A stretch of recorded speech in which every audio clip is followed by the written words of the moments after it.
বৃদ্ধাশ্রমে দুই বৃদ্ধার বন্ধুত্বের অসাধারণ কাহিনী।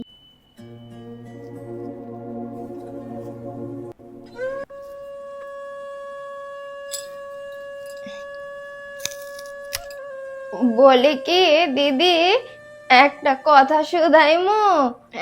কিছু মনে করবেন না তো? বলি, আপনার নাম কি খেদি রানী?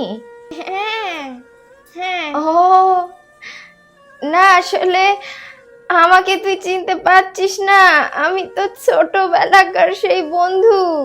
হ্যাঁ, একসাথে স্কুলে গেছি, একসাথে খাবার খেতুম একই থালা দিয়ে।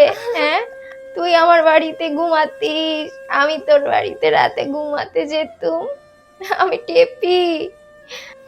তোকে আমি ভালো করে কেন বলতে তো চিনতে পারলুম, তুই সেই কামরাঙা খেতে কত ভালোবাসতিস, আর সেটা এখনো দেখি তুই খাস। আর আমি তোকে জিজ্ঞাসা করবো করে এত ভয় লাগে, ওই জন্য করতুম না। মনে হতো একই রকম দেখতে তো দুনিয়াতে অনেক মানুষই আছে। কি করে বুঝবো যে আমার ভাগ্যটা আজকে এত ভালো যে আমার একটা নিজের আপন জনের সাথে দেখা হয়ে গেল। ওই একটু বসে বসে সেলাই করি আর কামরাঙ্গা খাই। তা তুই তো দেখছিস আমার থেকে আরো বুড়ো হয়ে গেছিস রে। তোর থেকে তো বরাবরই আমি 1 বছরের বড় ছিলাম, তাই তোর থেকে বেশি বয়স্ক হয়ে গেছি। তা হঠাৎ এই বৃদ্ধাশ্রমে কি করে? আমার তো ছেলের বউ আমাকে সহ্য করতে পারেনি, আমি ওদের ঘরে বোঝা। হায় রে পোড়া কপাল, তাই চলে এসেছি। আমার ছেলে আমাকে তাড়াই দিছে। বয়সের সাথে সাথে মানুষের সবকিছু যে চেঞ্জ হয়ে যায় রে বন্ধু। কখনো কি ভাবতে পেরেছিস যে এখানে আসতে হবে ভবিষ্যতে? তুই কি করে আইলি? সবসময় বৌমাদের দোষ দেব না আমি, দোষটা ছিল আমার।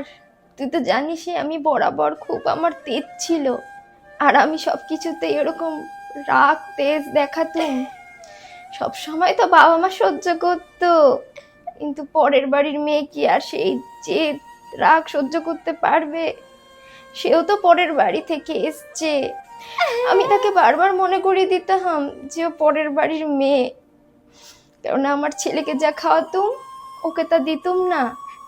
তারপরে একদিন ছোটখাটো কারণেই আমি বাড়ি থেকে বেরিয়ে আসি। ওরা অনেক খোঁজার চেষ্টা করেছিল, কিন্তু ওই যে আমার তেজ রাগ সবকিছু ধ্বংস করে দিল। যদি একবার আমি আমার রাগটাকে কমিয়ে ওদেরকে বুকে আগলে রাখতে পারতাম, তাহলে আজকে আমার আর এই দিন দেখতে হতো না।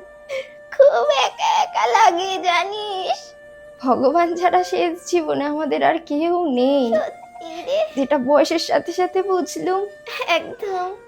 যাই হোক, ভগবান নিয়ে থাকি বলে, তাই জন্য ভগবান হয়তো একটু খুশি হয়ে তোর সাথে দেখা করাইয়া দিল, যাতে শেষ জীবনে একটু শান্তিতে মরতে পারি।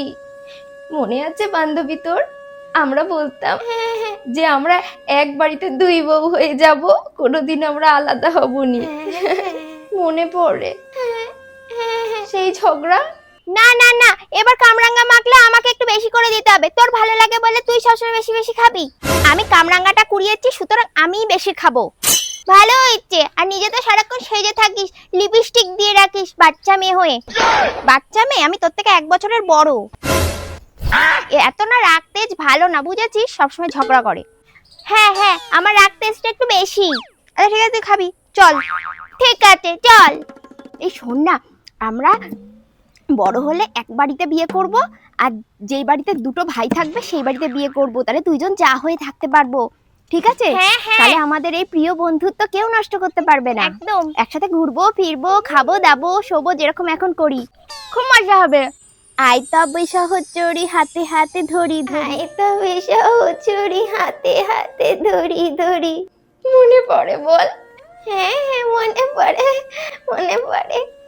আগে আমরা কত সুখী ছিলাম বল, ছোটবেলায়। বাবা মার আদর ভালোবাসা, বন্ধুদের সাথে আড্ডা, ঠাকুমা দাদুর ভালোবাসা, কামরাঙ্গা মাগা খাইতাম। তোর সাথে তো অনেক বছর যোগাযোগ ছিল না, বিয়ের পর থেকে তো যোগাযোগও করতে পারিনি। ঠিকই তো, ঠিকই তো। চল বান্ধবী, আবার হাতে হাত রেখে আমরা একসাথে চলমু, ঘুরমু, খামু।